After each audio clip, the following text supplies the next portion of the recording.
like to welcome you all today. It's such a nice day. I feel happy. Can you imagine? In June? I'm sorry, January. See, look, you can tell, right? It feels like June, right? It's already like 60 degrees. It's going to be a good day. So without further ado, I'd like to introduce myself. My name is Eva Toby, and I was very honored to come and kind of guide you all. I'm going to kind of be the chairperson, an MC of this event today, and I'm really excited. Hopefully someone has a notebook for me because I'm looking forward to taking lots of notes. And I think it's very appropriate for us to kind of kick off this new year. And some of you might have joined us last year, Agents of Hope, where we had the first charity event, which was very great and very successful. So it's very good to see and to look forward to the great things that Agents of Hope is going to do. And we're going to kick off the new year with our Attain Your Hopes and Dreams for 2013. It's just very important that you kind of walk in your purpose. There's nothing like walking in your purpose and passion, and we're going to hear from some amazing speakers that have done that and to kind of get their tips and advice on how to help us too, because maybe some of you are coming here empty, not sure. You may think you have this gift or passion and don't quite know what to do with it. So I'm very excited personally. So without further ado, I want to call the real chairman of this entire event to kind of come and give us his own welcome address. Please, let's give a round of applause for Shola Salako. Thank you very much. Good morning, everyone. Good morning. How is everyone doing? Great. Everyone's looking very successful and excited and motivated. Yes, it's such a wonderful experience to be part of your lives, to share in this wonderful life journey that we have found ourselves. Agents of Hope started from very, very humble beginnings. I came from a background in Africa. I went to high school there. I experienced poverty. And my utmost desire is really to help people accomplish their goals and dreams in life. You know, I see hopeful people everywhere I go. They have goals and dreams, and I feel the way to truly leave a form of legacy is to sow a little seed of knowledge into their minds. The things of the mind usually last eternally. Material things to me, they don't last, they rust, you know, they die, you know, but things of the mind, they go from generation to generation. You see it passed down from parents to their children, to grandchildren, great-grandchildren. So it's such a wonderful experience and opportunity to be able to put something like this together to benefit the greater good, to benefit the entire planet, and hopefully we could change the world. And that's really the goal, is to change the world for the better. So everyone is more sharing, especially in the areas of knowledge. I believe knowledge is power. With knowledge, you can do anything. And of course, that leads into goals. You know, imagination really is like my best friend.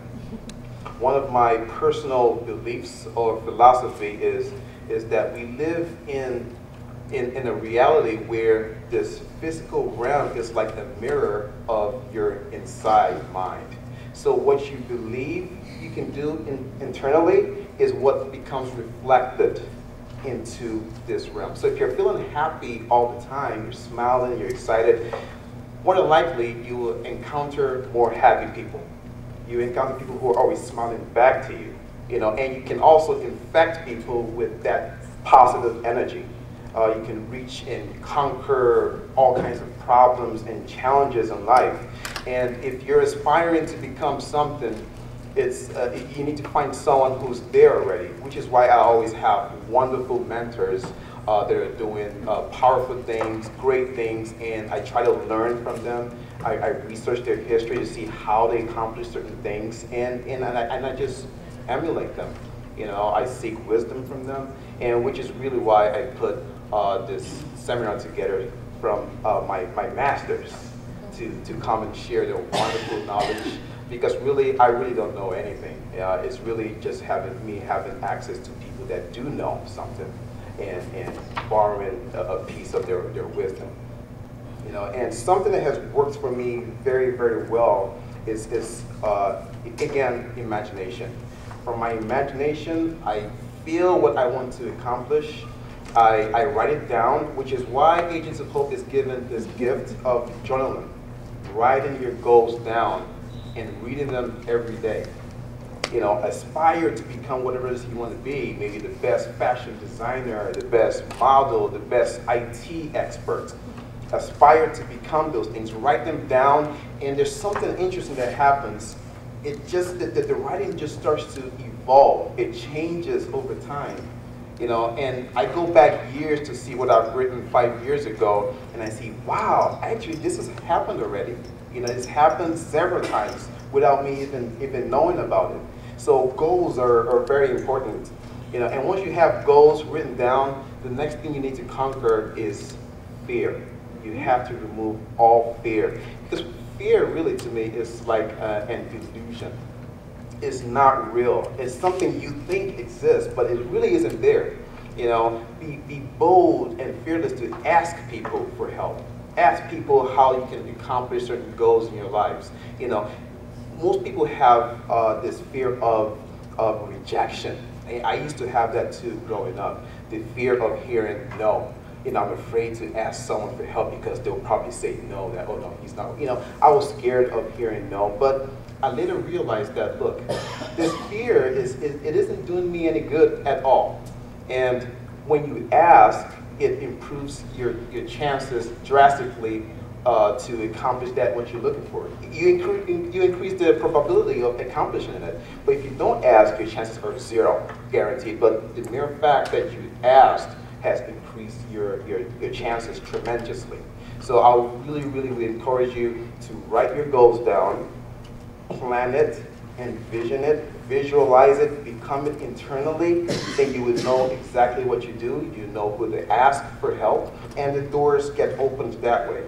And another thing that you need, because what I'm telling you to do now is the development of a habit.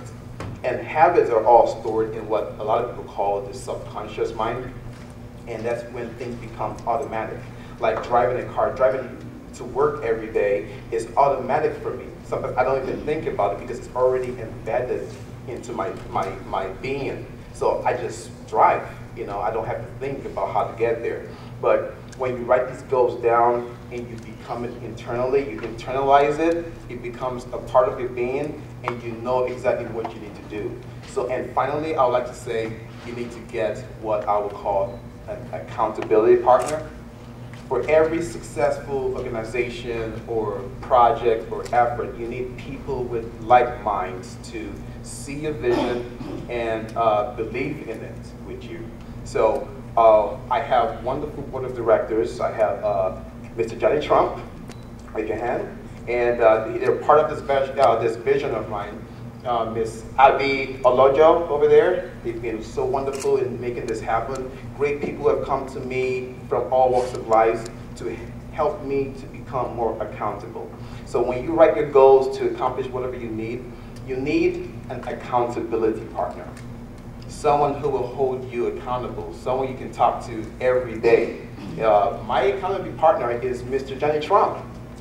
I tell him my goals, I tell him, hey, I need to start Agents of Hope, and he holds me accountable. He calls me every day to see, hey, Shola, have you done this? Have you called this person? Have you registered the company? Have you filed for the 501c3? He keeps me going. Otherwise, we tend to procrastinate. We tend to forget our goals and dreams. And in the end, you wake up 5 years from now and you realize you haven't really done anything. You know, so it's very important to find someone who shares your vision, of a similar mindset, who will hold you accountable and help you accomplish that which you have set out to do. Very, very important. It's a powerful tool that has helped me in many things. Most of the things that I've done in my life is really through accountability, partnering with the right people, and of course, goals, writing them down. I even have a big board in the master bedroom. I'm sure my wife is tired of looking at it every day. It has my long-term goals of what I'm aspiring to do, people I'm trying to reach, and it's been a tremendous lesson. A benefit of having that board in my room is I get to see it every morning when I wake up, and I say it every night before I go to bed. And one of the powerful things that happen is when I say it before I go to sleep, I tend to have dreams around those items. I dream about things that I couldn't possibly think about. And when I wake up, I'm writing them down before I forget, because you have about 10-15 minutes before you start to forget your dreams. I write them down. Sometimes they're crazy, but I still act them. You know, I just take this leap of faith and just go after them. You know, the worst you would hear is no. You know, you get a dream to call someone, the worst thing you would hear is no, and that won't break you. There are opportunities for lots of things. You know, so don't let that fear hold you back, and just keep going. You know, write your goals down, read it every day, and journal your experience, no matter how crazy it sounds. If you can think it in your mind, it means you can eventually hold it in your hand. Because the only reason you can imagine it is because you can do it. Otherwise, you won't see it. So that's been part of my personal philosophy. And everything here is a reflection of who I am, and it's a manifestation of my internal self. So with that, I would like to thank you all again for coming to this wonderful seminar, and it is again my utmost desire that all of you accomplish your goals and dreams, your aspirations, and be tremendously successful and happy. Thank you very much. Thank you.